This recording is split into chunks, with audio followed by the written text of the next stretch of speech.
Gipagawas na sa Special Investigation Task Group Johnny Walker ang computerized facial composite sketch sa usa sa mga suspect nga mipusil patay sa radio broadcaster nga si Juan Humalon, umas na ilhan nga si Johnny Walker sulod mismo sa iyang radio announcer's booth nga nahimutang sa iyang balay sa Purok 2, Barangay Don Bernardo A. Neri, Calamba sa Misamis Occidental. Sa usa ka sulat pahayag sa PNP, gisaysay ni PNP Chief General Benjamin Acorda Jr. nga sa CCTV footages nga nakuha sa kapulisan ug sa ilang gihimong pag-review niini, migawas nga duha ang suspect apan dili pa siya kumbinsido kay padayon pa ang investigasyon ug pagkonsolida sa mga impormasyon.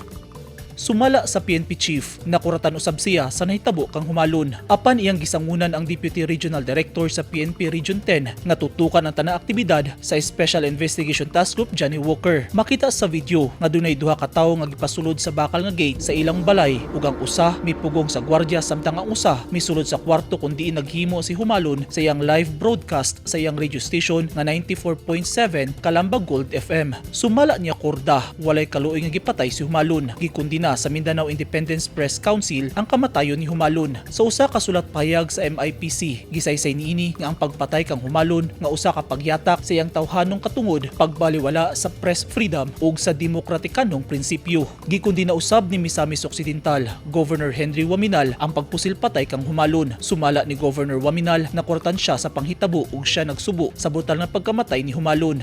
Namugna sa kapulisan ang sketch base sa nakuwang hulagway sa CCTV diyang misulod ang suspect sa crime scene. Gikundina sa nagkadiang grupo, media ug sa Malacañang ang linuog ng pagpatay kang Humalon. Eugene Hinutan, Newsline Philippines. Stay safe.